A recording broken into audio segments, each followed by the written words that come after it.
नमस्कार, मैं हूं दीपक। हेलो नेताजी के यूट्यूब चैनल पर आपका स्वागत है।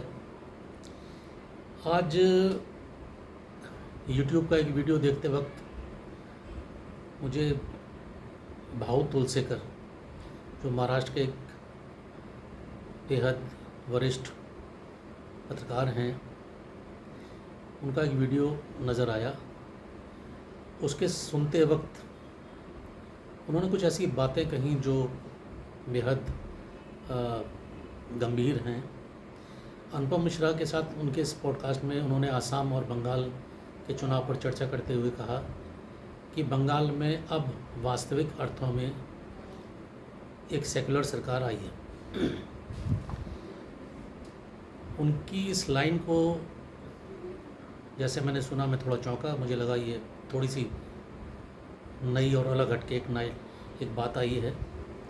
मैं सोचता रहा कि आखिर उन्होंने ऐसा क्यों कहा, क्योंकि भारत में खासकर बंगाल के संदर्भ में या आसाम के संदर्भ में भाजपा की सरकार अगर आ जाए और उसको धर्मनिरपेक्ष माना जाए तो थोड़ा सा चौंकाने वाली बात है। बिकॉज़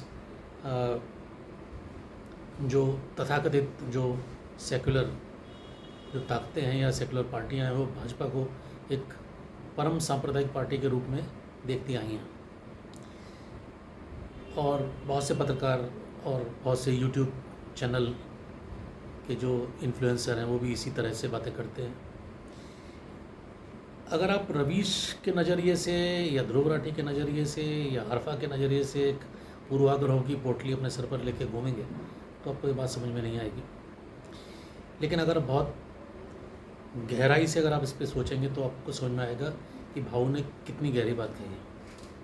मैं कई बार सोचता था कि आखिर 1947 के बाद बहुत सारे देश भारत के साथ साथ या उसके बाद आज़ाद हुए, जिसमें सिंगापुर जैसा देश भी था या चीन भी था। उनकी हालत बहुत ख़राब थी। अगर व्यूअर्स को पता हो, सन 85 तक जो चाइना की करेंसी थी वो भारत से काफ़ी पीछे थी, और चाइना का जो आर्थिक जो स्थिति थी वो भारत से बहुत ज़्यादा ख़राब थी। वो सिर्फ एक मामले में भारत से बहुत आगे था, वो था सैन्य शक्ति में, और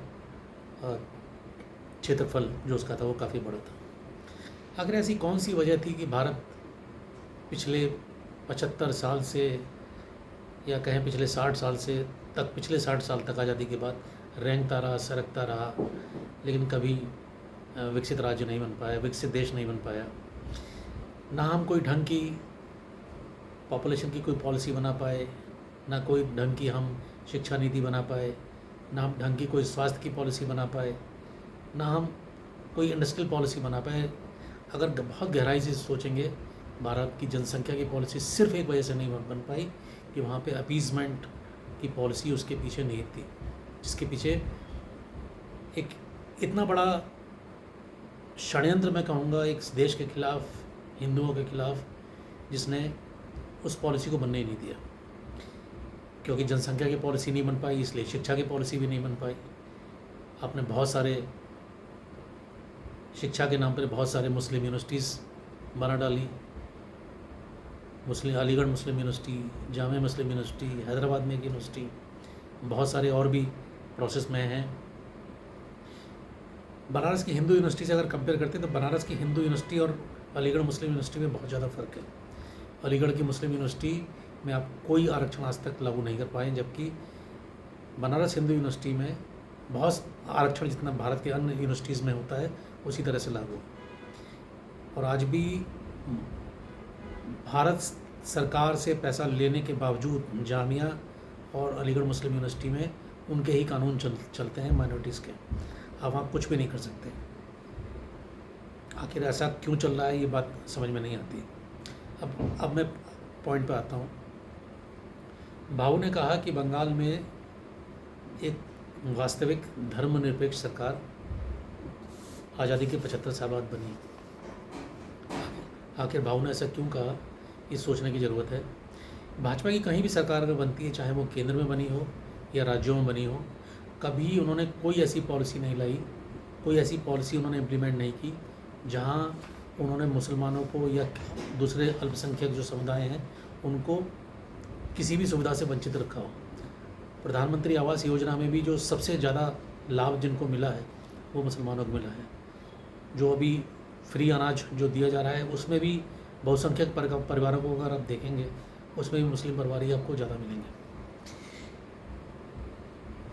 लेकिन अगर भाजपा ऐसा करती है तो भाजपा को फिर सांप्रदायिक क्यों समझा जाता है? ठीक है, उसके पीछे सबसे बड़ा कारण समझने की ज़रूरत है। भाजपा हिंदुओं के समर्थन से बनती है, लेकिन जब राज्य की बात आती है तो वो कोई भी पक्षपात या भेदभाव नहीं करती। उत्तर प्रदेश को अगर देखें, वहाँ जो प्रधानमंत्री आवास योजना के तहत जो पक्के मकान मिले हैं उसमें अधिकतर मकान, जैसा कि आंकड़े आ रहे हैं, 60 से 70% मकान जो है मुसलमानों को मिले हैं। जो फ्री अनाज दिया गया उसमें भी 40% से ज़्यादा, जिनकी संख्या इनकी हालांकि 16-17% है, लेकिन जो अनाज लेने वाले लोग हैं वो 40% से ज़्यादा लोग जो हैं वो मुसलमान समुदाय से आते हैं। लेकिन इसके बावजूद भी जिस बेशर्मी के साथ, पागलपन की हद तक लोगों ने, राज्य सरकारों ने मुसलमानों के फेवर में जो काम करने शुरू किए वो बिल्कुल पागलपन की हद तक नज़र आता था। अभी ममता बनर्जी की सरकार जाने के बाद पता चला कि पिछले साल का जो बजट था बंगाल का, उसमें 5,600 करोड़ रुपये मौलानाओं के, मदरसों के मौलानाओं की तनख्वाह के लिए रखे गए थे, रिजर्व रखे गए थे। जबकि वहाँ की इंडस्ट्रियल डेवलपमेंट के लिए जो ममता सरकार ने जो पैसा एलोकेट किया था वो मात्र 1100 करोड़ था। ये पागलपन नहीं, वहशीपन नहीं तो क्या है? आखिर तुम प्रदेश को किस जगह ले जाना चाहते हो? अगर आपको याद हो, बंगाल इस देश का सबसे ज़्यादा औद्योगिकरण वाला राज्य था, लेकिन आज उसकी वो हालत, तुष्टिकरण के कारण आज वो हालत करके छोड़ दी है जहां आज वो बदहाली के कगार पे खड़ा हुआ है। अभी शुभेंदु अधिकारी ने 5 योजनाएं लागू की हैं जिसमें 3,000 रुपये हर महिला को दिया जाएगा, लेकिन उन्होंने ऐसा कुछ भी नहीं कहा कि ये जो 3,000 रुपये सिर्फ हिंदू महिलाओं को मिलेगा, जबकि ये जानते हुए कि उनको हिंदुओं ने ही वोट दिया है। मुसलमानों ने वोट 1 या 2% से ज़्यादा वोट नहीं दिया है उनको, लेकिन उसके बावजूद भी उन्होंने जो योजना लागू की है वो सबको यूनिवर्सली, सबको एक तरफ से दी है।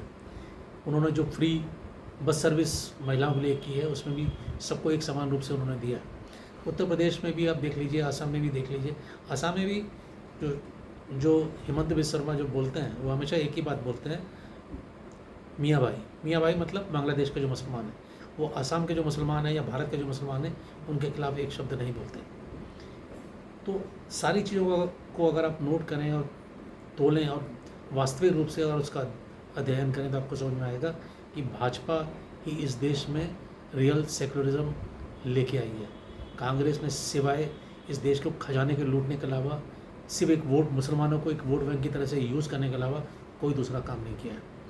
तो भाऊ तोलसेकर ने जो कहा वो सोचने की ज़रूरत है, उसको गहराई से सोचने की ज़रूरत है। अब प्रदेश के हिसाब से आप देखें कि कर्नाटका में आप देख लीजिए, अभी उन्होंने स्कूल्स में जो नकाब या जो हिजाब है उसको परमिशन दे दी।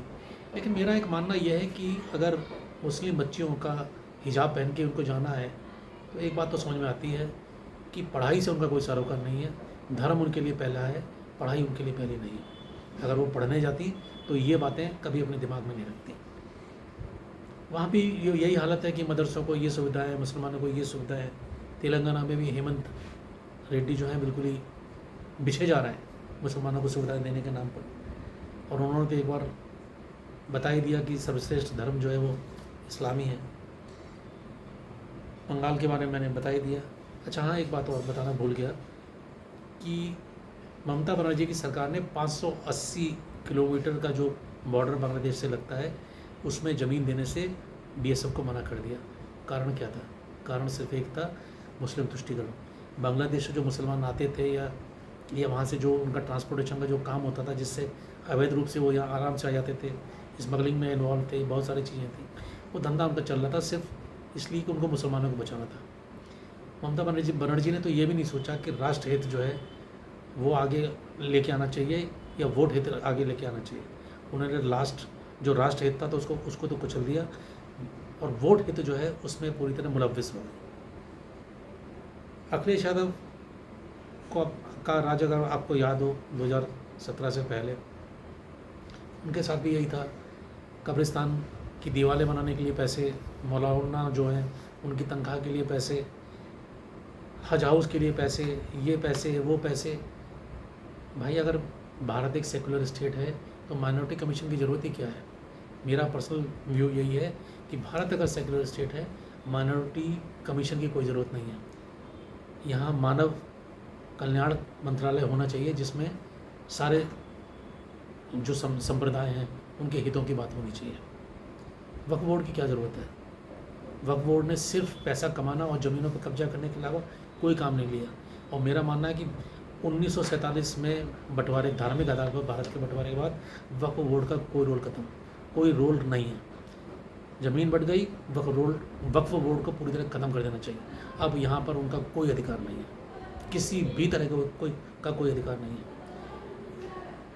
अगर आप मेरी बात से सहमत हैं मित्रों, आप आराम से इस बात को सोचिए, समझिए, मंथन कीजिए कि क्या भाजपा सांप्रदायिक है या भाजपा सेकुलर है। अगर भारत धर्मनिरपेक्ष राज्य है तो भारत को पूरी तरह धर्मनिरपेक्ष दिखना भी होगा। कांग्रेस अपनी गलत नीतियों के कारण आज इस बात का खामियाजा भुगत रही है। कांग्रेस जब तक इन नीतियों को छोड़ेगी नहीं तब तक वो रिवाइव भी नहीं कर पाएगी। मुझे लगता है कांग्रेस के जो नेता हैं उनको इस बात को सोचने की ज़रूरत है। अगर वो सोचने का सामर्थ्य नहीं रखते तो मुझे नहीं लगता कि आने वाली राह उनके लिए बहुत आसान है। मैं अपनी बात को अब यहीं समाप्त कर रहा हूँ।